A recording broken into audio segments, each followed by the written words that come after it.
the Skywalker saga comes to an end. Is it a satisfying conclusion or something from a galaxy far, far away? Plus, Matt and I give a quick rundown of all the final 2019 films we had a chance to see. That and more on today's episode of The Reel Review. So stay tuned. Welcome to The Reel Review.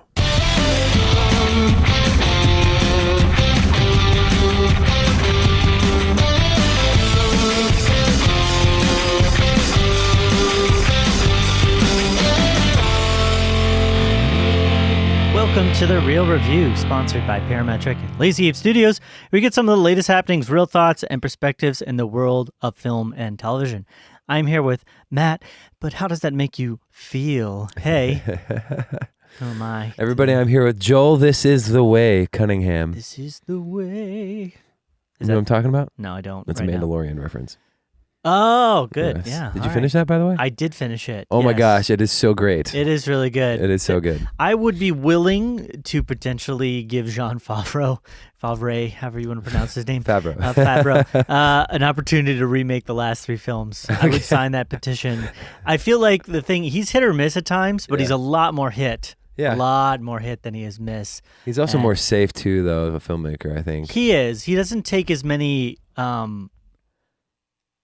unnecessary chances with doing things just to please himself. I feel like as a lot of filmmakers try and do that thing where they're like, well, this is my film and I've got to have my voice and da-da-da. And I feel like he's able to do that, but also knows hey, this is what people like. Yeah, so, I think that the big thing will be, because that last episode was Taika Waititi, and that was my favorite episode. Yeah.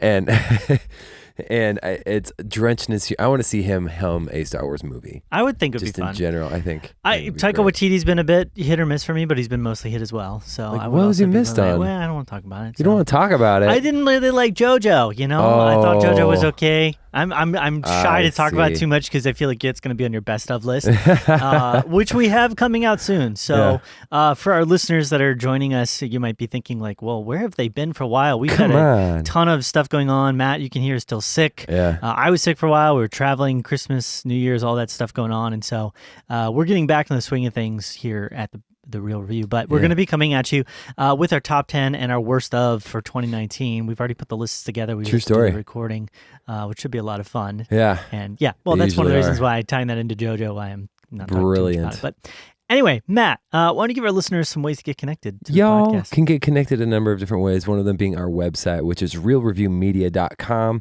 which will have our latest podcast episodes up there, in addition to links to get to our social media sites, facebook.com, Instagram, Twitter, which is all at Reel Review Media. Again, that's REEL, like fishing reel? Yeah, fishing reel. Or a movie reel, guys. Reel Come on. Yeah. Anyways, you can do all that there, and also reach out to us. Let us know if there's something that you want us to watch that we haven't had a chance to review yet at reelreviewmedia@gmail.com.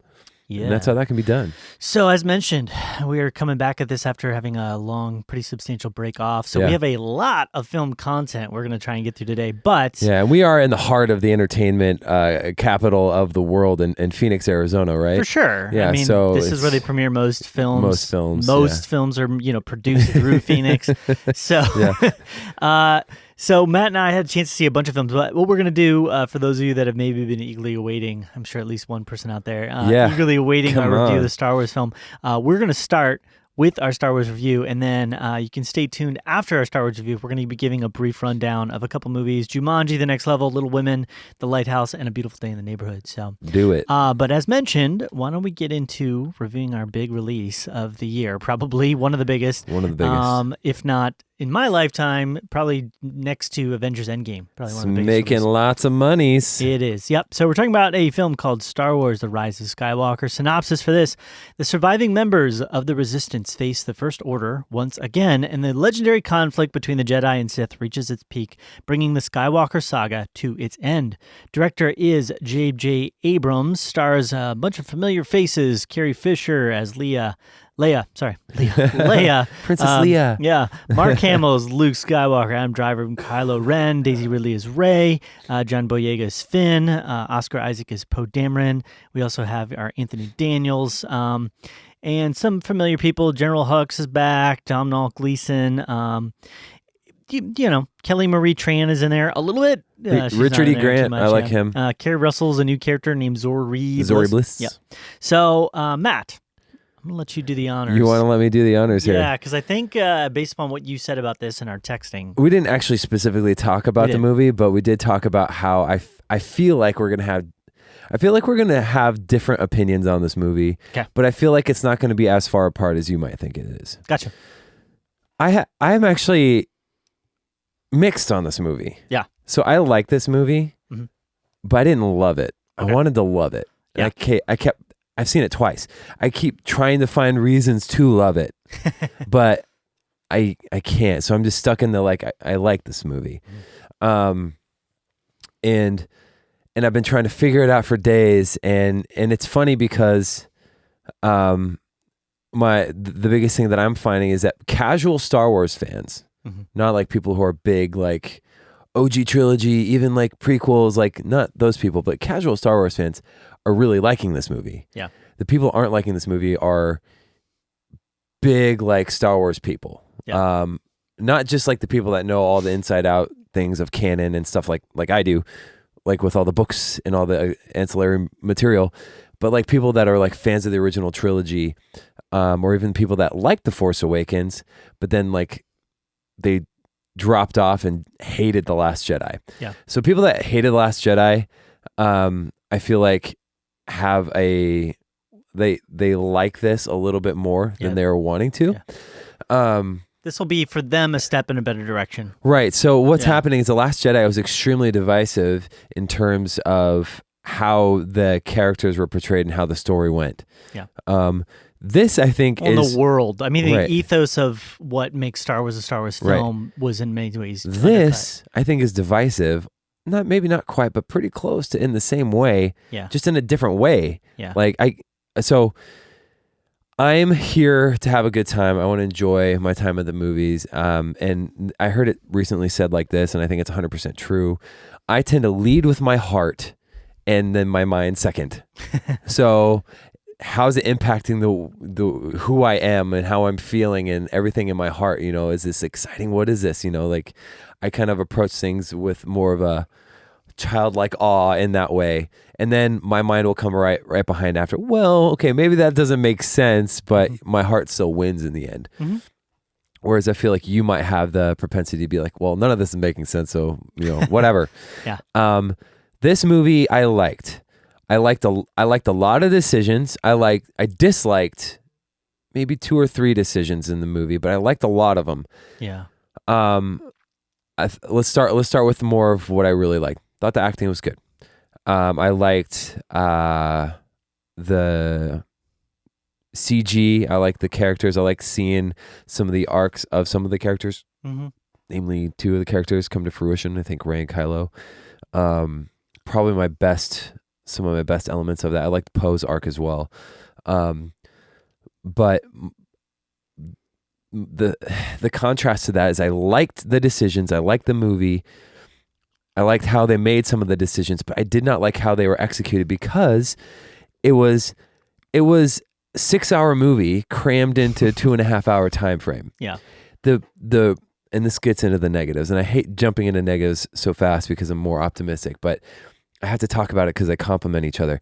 This, it's too fast. This movie is way too fast and too easy. There's no challenge to get from one thing to another. And I normally don't think like this in movies, but it's like, we have a problem, solved 30 seconds later. We have a problem, solved 30 seconds later. We have a problem, solved 30 seconds later. Yeah. And I'm like, I understand how this could have worked if we had longer runtime, or if this was technically, it kind of felt like JJ's version of episode 8 and 9. Yeah. So like if there was 2 movies for this, I bet it would have been awesome. Yeah. But it was just too rushed. I didn't mind some of the things that are angering some people out there. But it was just way too rushed, but I did enjoy myself. Yeah. So I don't know. What are your thoughts on it? I think we have a lot of similar opinions. The basic, when I left the theater, and I just said like on a gut level, what was my feeling towards this film?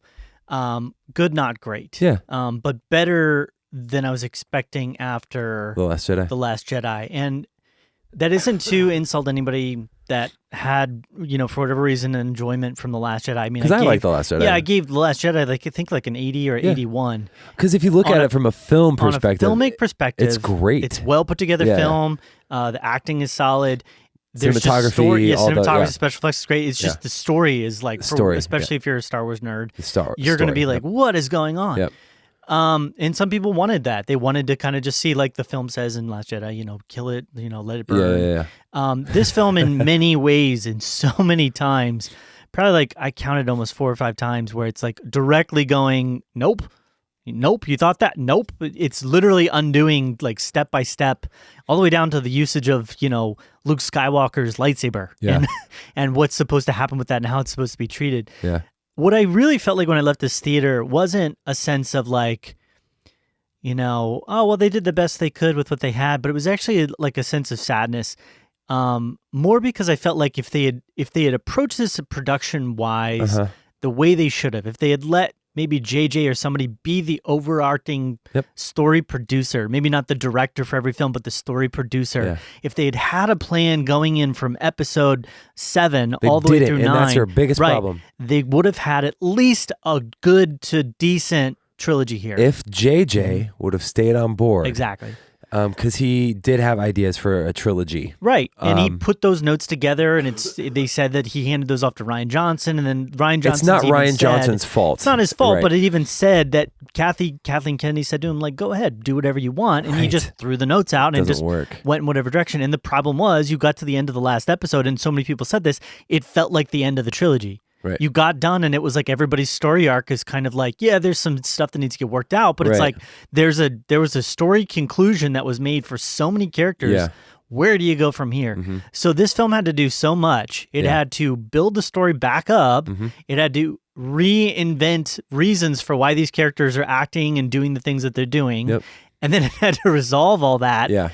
In the midst of this short runtime. And they talked about how this film, at a couple moments, they were thinking about splitting it into an A film and a B film. And I think what they probably did is they looked at it and they thought, I don't know how much. I didn't hear about that. That's the thing. Yeah, okay. they definitely had that in mind. And for whatever reason, they decided it was better to just go with one film. They had it in there to do 2. They could have totally done 2. I think it would have been better with 2. I feel like there would have been a lot of like hoopla, and maybe what they've done, and maybe one of the reasons for this is they've been burned so bad by so many of the negative like voices and attacks and things.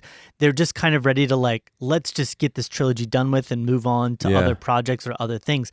I don't know. I have no idea. And I'm not trying to attack even people that had strong feelings, because I think that goes both ways. Yeah. I think the studio was attacking people, and I think the fans were attacking, and I think it was like everybody just got in this giant hoopla.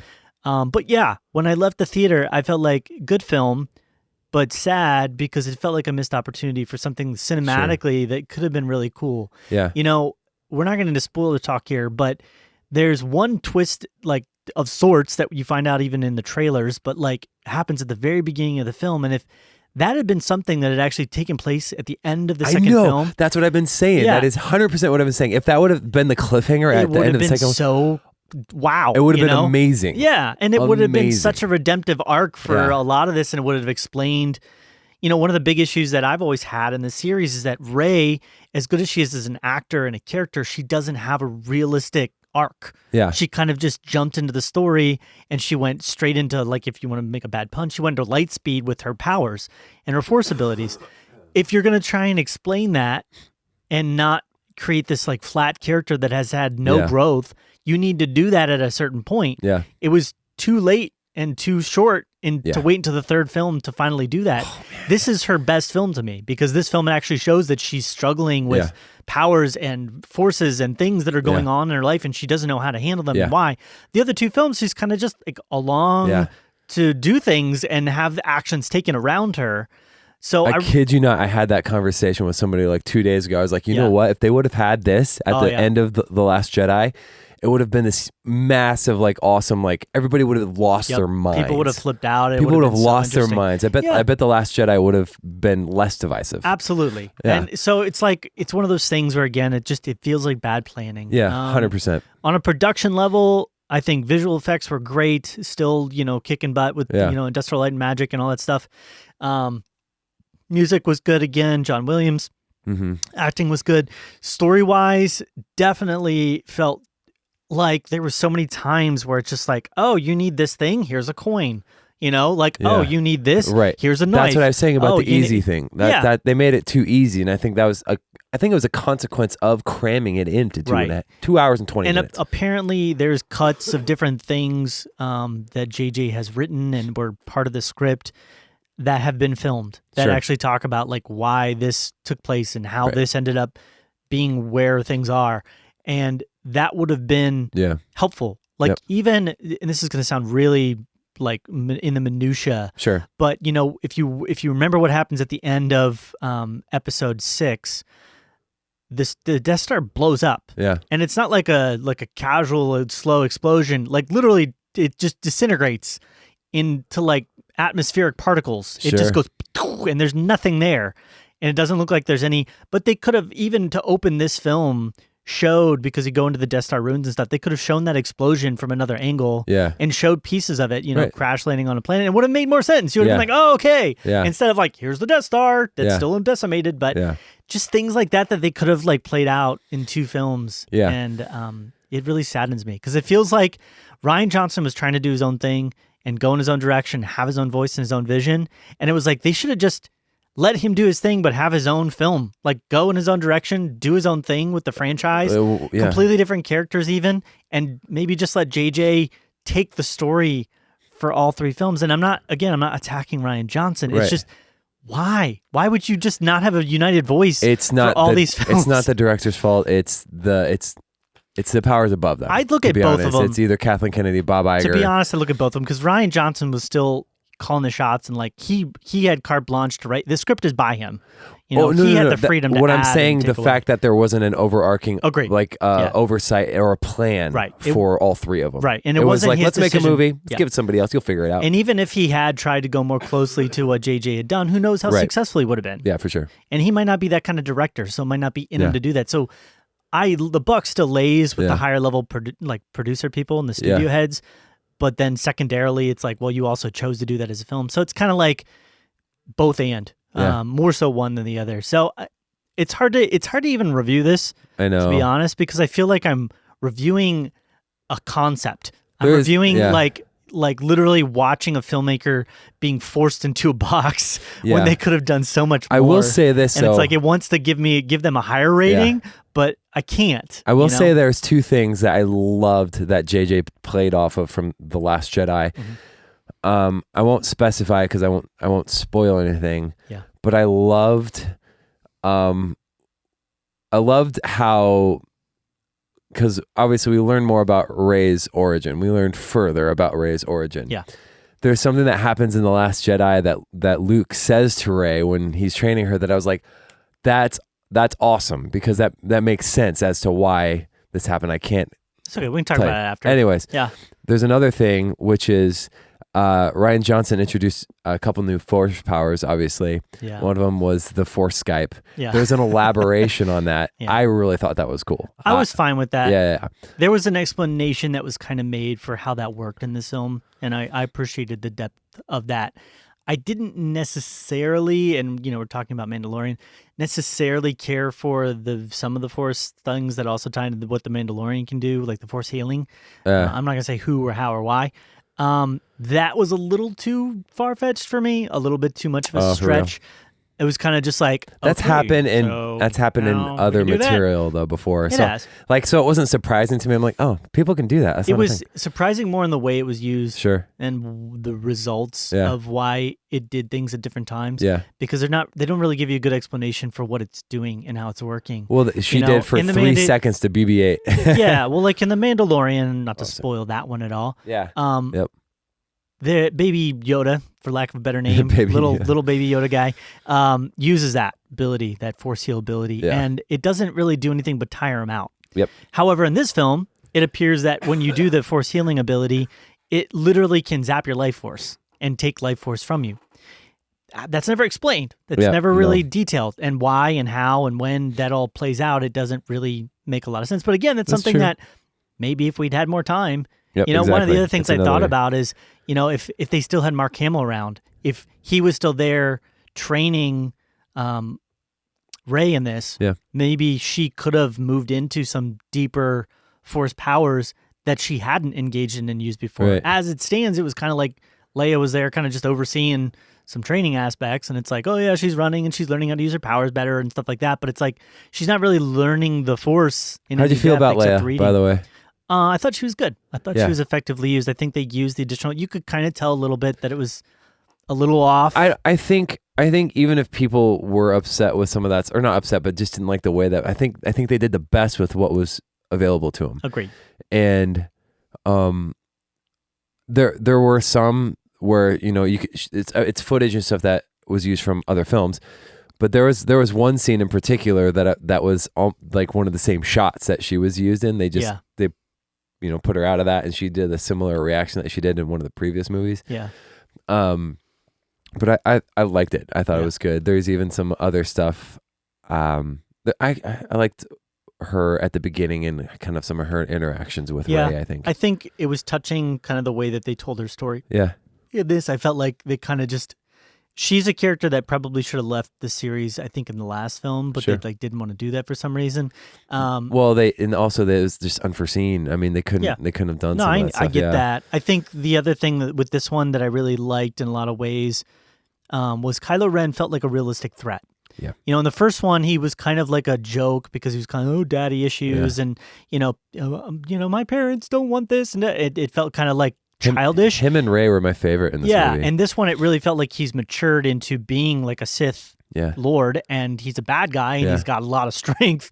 And Rey is struggling with untapped potential and the same struggles that we're used to seeing in a Star Wars universe, which is that light versus dark. In the last film, it didn't, again, if Rian Johnson had like had his own trilogy to kind of do his own thing with, I would have understood it. But like her dark side temptation was nothing. You know, this was the first film we really see her get tempted into giving into a darker side of her. Well, there's a potential. moment in The Last Jedi where Luke's like, you went straight to the dark side. Yeah, like, it didn't like matter. It just, she kind of just had it. Not in that movie. Yeah. But yeah, anyways. It didn't, Anyway, we don't have to talk because I know you have strong opinions about The Last Jedi. So I'm trying to not talk about that too much. I think one of the jokes of this film, and maybe one of the jokes of like this series that's going to happen for a while, is the Knights of Ren. Yeah. The whole like buildup of, who are these guys and their abilities and da-da-da, and that was like such it's nothing something that JJ made that didn't get continued. Right. And that could have really been developed down the second film. It's just the overall plan was just not there. Yeah. It really could have been developed out. There was aspects of things that happened in this film that are so rushed. You're just watching things take place and you're like, oh, I guess that's that. And I guess that's that. But I would say overall, I got more enjoyment out of this than probably, and this is where maybe we'll differ, some other people would differ. I got more enjoyment out of this film than I did out of episode 7 and 8. Okay. I got more enjoyment out of this one out of episode 8.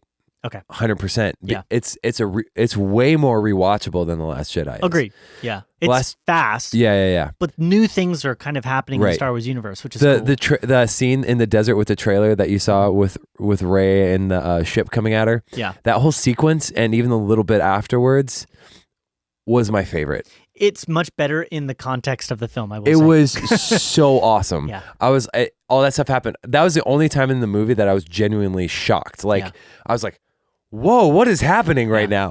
I would say, like I said, I think it's much better in the context of the film because it makes sense. Because like one of the questions everybody is asking when you see that just by itself is like, well, why didn't they just shoot her? It's got lasers on there. Well, it's like, well, then you understand. It's like they're not trying to kill her. They're just trying to track her down, basically, and force her. So it's like in the context of the film makes more sense. Yeah. I did like that scene. But, you know, we have like I'm not going to say who or how, but like there's like a death fake out. You know, one of the characters is like gone and dead. This happens a couple times. Yeah. And then it's like, nope. Yep. And it's resolved in like 10 minutes. That's another part of the cramming everything into a 2.5 hour movie. Like, that was a 6 hour movie. Yeah, like if you look at the end of, you know, The Empire Strikes Back, Han is frozen and you're like, what's going to happen? Is he gone forever? You're hoping he's going to come back. With this one, it's like 10 minutes later, we've resolved it. Yeah. You know, that could have been a really complex way of, in a sense, having some nuance to like what's going to move into the third film. But there was like, it was literally like, you know, if you want to compare it to like energy, you know, the energy just completely dropped off at the end of Last Jedi because they resolved all of the internal conflicts of the stories for the most part. Yeah. And then JJ had to start at square one with building back up that train, that energy Yeah. to high level, and then kind of resolving all that in the same film. So Yep. I don't know. I would have liked to seen maybe 2 films, and I would have liked to have seen this have an overarching story. I agree. I'm on board with you, man. So I'm kind of curious what you're going to rate this thing because I thought it would be lower than what I'm thinking it's going to be. I'm actually going to give it a pretty decent. You might be surprised. I'm going to give it 86. Whoa! So yeah, That's good. I was going to give it 87. Okay, wow. Yeah. I thought you were going to be low. That's No, actually what no. I thought it was going to be. Yeah.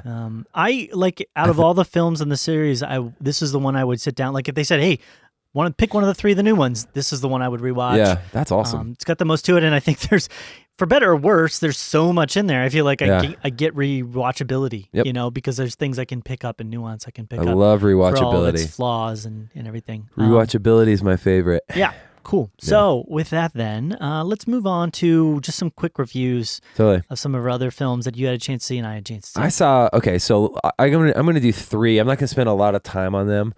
But I did see 3 movies. I did see 4, but I'm going to save one of them to review with you later. Okay. But I got 3, and I'm just going to go ahead and just start spouting some of these off.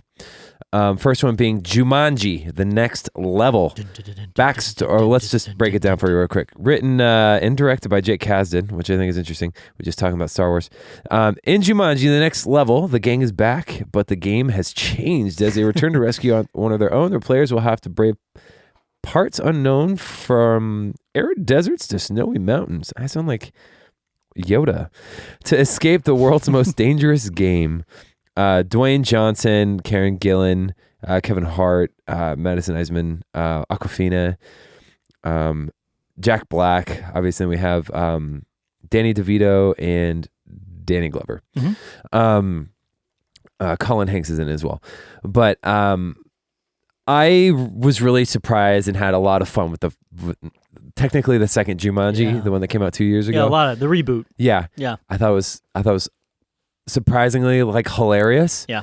And interesting and fun. A really good time. It was just a really fun movie. Yeah. This I did not like as much. Overall, I thought it was okay. The humor did not hit me in the same way the first one did. And I was kind of bummed out by that a little bit. The story, I don't get caught up in this. I feel like you're rubbing off on me, Joel. So the story, it's for the better. The story was unnecessary. Like they have this element of new people coming into lives, but it's like, let's have the story of these 2 other people we don't know about come into this story to what? It doesn't affect the main characters. Yeah. I don't know. Yeah. I was just kind of like, I don't get that. It was kind of funny. I liked seeing The Rock do some like Danny DeVito impressions. Awkwafina was really good in this. I was especially Awkwafina as with like Danny DeVito's voice. Yeah. So funny. That was really, really great. Kevin Hart was great as Danny Glover voice, and I enjoyed it, but all the stuff that were jokes, I wasn't laughing at it. I was like, it's funny, I get it. I get the joke, but I'm not laughing at it.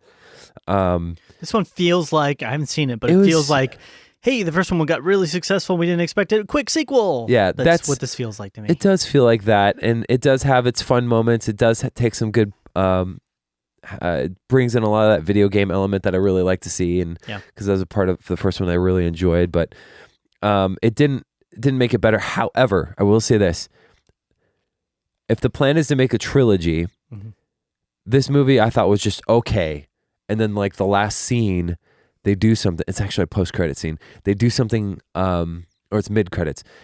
They do something that like makes this whole. If they're doing a trilogy, it makes it new and fresh and exciting and like piqued my interest. Yeah, I saw that and I was like, oh, that's a great idea. That way, they don't have to keep recycling this same thing over and over again. Yeah. It was awesome. Cool. So I'm really excited I'm actually more excited for a third one than I am this one. That's funny.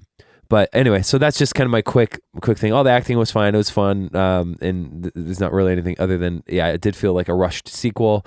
Wasn't as funny, but there was some enjoyment to be had. I'm going to give it in, what did I rate it?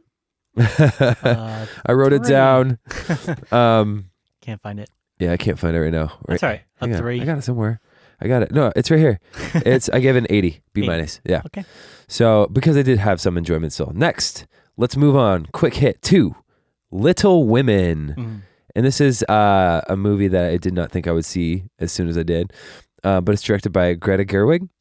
And it's got, I always mess up. I think it's Saoirse Ronan is her name. Emma Watson, Florence Pugh, Eliza Scanlon, Laura Dern, and Timothy Chalamet, among some other people, and Bob Odenkirk. And so I just thought I'd throw that in there. Jo March reflects back and forth on her life, telling a beloved story of the March sisters, 4 young women, each determined to live life on their own terms. I was surprised how much I liked this movie. I went with my wife. She didn't like it as much because she had just watched the miniseries that Maya Hawke was in and stuff like that. I guess it came out a few years back or something. There's She a lot really of liked that. Little Women. So, I just remember seeing previews for that. I feel something. Anyways, I really like this. I think Florence Pugh was my favorite in this movie, and as from what I heard, is that she's getting a lot of slack in this movie. I don't know why, but I liked her character. And there's also Laura Dern. I think this movie solidifies in my mind. One second. Sorry, I had a cough there. Okay. I think this movie solidifies in my mind that Laura Dern is incredible. She was also in A Marriage Story. Incredible. Yeah. She can play so many different types of roles, from someone that you kind of like hate a little bit, to something like Little Women where you're like, oh, I like this person. And just anytime she's in a scene, there's a couple scenes where I just, like, my heart was broken. I was like, oh my gosh. But at the end, what I was surprised about is I felt inspired by this movie. The acting was good. There was just kind of a lightness to it. It wasn't like super heavy. There are heavy moments, but the overall film was like lightness. There's like a childlikeness to some of it, especially with some of the telling of the story. And I enjoyed it. I just found a lot of enjoyment with it and was very surprised. And I'm sure we're going to see something potentially maybe in awards season. I don't know, but it's good. I'm going to give it an 88. Wow. That's a really high. Yeah. B plus. Yeah. So yeah, Little Women. I got one more movie, and this is going to kind of bring into another, just another thing that I kind of feel conflicted about. This next movie that I saw is The Lighthouse, directed by Robert Eggers, basically Willem Dafoe and Robert Pattinson. The story is 2 lighthouse keepers try to maintain their sanity while living on a remote and mysterious New England island in the 1890s. It's filmed in black and white, and also the smaller screen perspective. I don't remember the technical term for it, so it doesn't fill the whole screen. So a different aspect ratio. Aspect ratio. There we go. And I will say this. This is on a lot of people's like favorite lists that I know of, but man, I'm kind of over this era of like I love A24, but like the art house horror genre where it's there to make you just feel depressed and disgusting and terrible for the sake of making you feel depressed, disgusting, and terrible. Yeah, it's not why I would go to the movies. Yeah, I like the excitement of things, but this is just, it's dark. And just kind of disturbing. Yeah. I would say as a film, it's really, really well made. And this is where I get conflicted because with my favorite movies, I like rewatchability, stuff I want to see again, stuff that excites me, makes me like, oh my gosh, I love this movie. That's not how I work, and that's why film is subjective most of the time. Yeah. And I left this one feeling depressed. And like, I never want to watch that again. And it was wonderfully made. I will say the best aspect of this movie to me was the score. It was minimal and ominous. And there was just this repeating sound, this lighthouse sound that happens throughout the movie that is just like, like that sets the tone for like just a terrible atmosphere. And then like this like bassy noise that happens throughout the movie that's just terrible.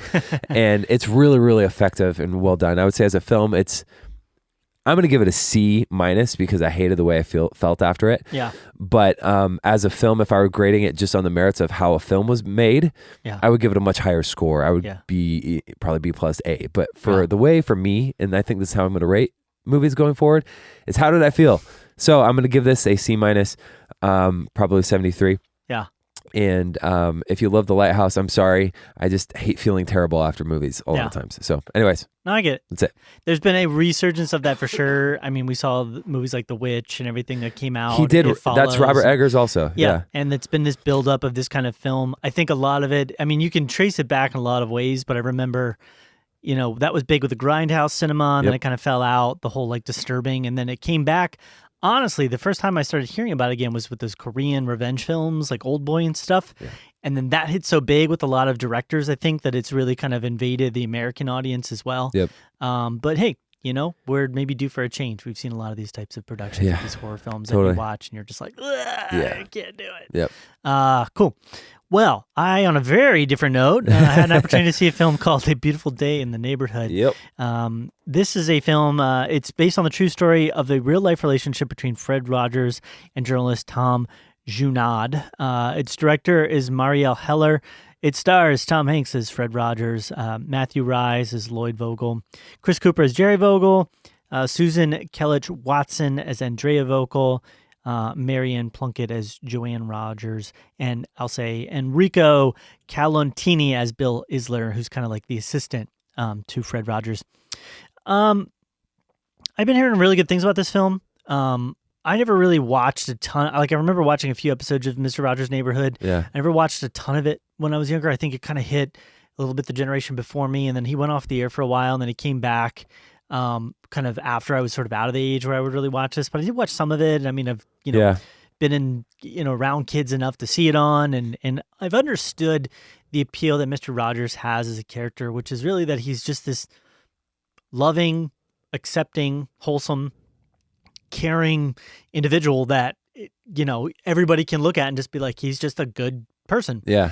And I was really interested to go see this film because I thought, okay, let's give this guy some nuance. Let's give this guy some like depth of understanding of like, well, what is it like in the life of Mr. Rogers, this guy? Because it's not going to be easy living in the world we live in, and even back then, to constantly be the center of optimism and hope and love and peace and joy and good neighborliness. A lot of it I know is based on his faith, which they don't really touch on in the film. They kind of briefly mention a few times. But it was just kind of an interesting idea. And what I got out of this film was something very different. Sure. And I don't know if I liked it, and that's kind of the problem. So a lot of people, when they explained it, they're like, oh, it's such a good, encouraging film. It's simple about Mr. Rogers. And I go and see it, and honestly, and you'd even think from like the poster, it's Mr. Rogers sitting on a porch, in his Mr. Rogers outfit. You'd think this was going to be like, that breakdown, that nuanced storytelling. He is like a secondary character in the film. I heard that too, actually. Yeah. Yeah. If you're looking to get a story about him, find a documentary and watch, like if there's a doc of Mr. Rogers, A Beautiful Day in the Neighborhood documentary of who Mr. Rogers is. Watch that, because this is a film about a guy struggling with work-life balance and family issues and demons of the past and issues, and trying to interview Mr. Rogers. Matthew Rhys is the actor, yeah? Yeah. It's really much more, and it says this, it's a friendship between Fred Rogers and Tom Junod. Yeah. It's much more about Tom than it is about Fred. You're going to get probably 70% of your screen time, 75% of your team screen time is just going to be focused on Tom and his family and everything like that. And it's a good story. Like, don't get me wrong. It's his story is told well, and it's interesting. They made additionally some, I would say, cinematography design choices, and the way they shot this, the way they put this together, where they made it almost like you're watching an episode of Mr. Rogers talk about this relationship. Okay.